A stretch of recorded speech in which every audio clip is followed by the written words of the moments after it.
आदरणीय ॲडव्होकेट प्रकाशराव बाळासाहेब आंबेडकर यांच्या नेतृत्वाखाली वंचित बहुजन माता ट्रान्सपोर्ट जनरल कामगार युनियनच्या माध्यमातून सांगली या ठिकाणी सांगली जिल्ह्याचे संपर्क प्रमुख आमचे मित्र संजयजी कांबळे साहेब,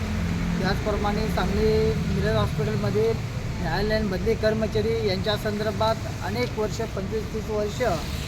न्यायालयीन बदली कर्मचाऱ्यांना कायम करण्यासंदर्भात मॅड कोर्टाचा आदेश असताना मॅड कोर्टाचा अवमान केला होता। त्या संदर्भात आम्ही आदरणीय ॲडव्होकेट प्रकाशराव बाळासाहेब आंबेडकर यांच्याकडे चर्चा केली असता संबंधित न्यायालयीन बदली कर्मचाऱ्यांना न्याय मिळण्यासंबंधी, कायम करण्यासंबंधी वित्त विभागामध्ये मंत्रालयामध्ये फाईल प्रलंबित होती आणि त्या प्रलंबित फाईल ज्या कुणाकडे आहेत, ज्यांच्याकडे आहेत त्यांचा नंबर किंवा त्यांना पुढील प्रक्रियेसाठी आदरणीय प्रकाशराव बाळासाहेब आंबेडकरांनी आम्हाला आदेश दिला होता। त्याप्रमाणे आम्ही आज मंत्रालयामध्ये जाऊन सविस्तर माहिती घेतली। प्राप्त माहितीनुसार आम्हाला संबंधित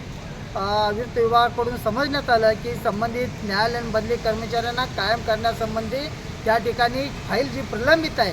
आणि त्या ठिकाणी फाईल प्रलंबित लवकरच हलवण्याच्या दृष्टीने आम्ही आदरणीय ॲडव्होकेट प्रकाशराव बाळासाहेब आंबेडकर यांच्याकडे संबंधित मुख्य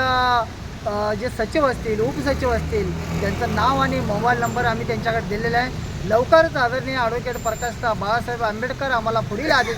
देतील आणि त्याप्रमाणे पुढील आदेशामुळे लवकरच न्यायालयीन बदली कर्मचाऱ्यांचा आणि संपूर्ण राज्यातील कर्मचाऱ्यांचा न्यायालयीन बदली कर्मचाऱ्यांचा प्रश्न सुटेल अशी या ठिकाणी आम्ही आदरणीय ॲडव्होकेट प्रकाशराव बाळासाहेब आंबेडकर यांच्या नेतृत्वाखाली वंचित बहुजन माता ट्रान्सपोर्ट जनरल कामगार युनियनच्या वतीनं आज आम्ही आश्वासित करतो आणि पुढील काळात देखील न्यायालयीन बदली कर्मचारी वंचित बहुजन माता ट्रान्सपोर्ट जनरल कामगार युनियनच्या माध्यमातून एक संघ राहून आदरणीय ॲडव्होकेट प्रकाशराव बाळासाहेब आंबेडकर यांचे हात बळकट करतील आणि पुढील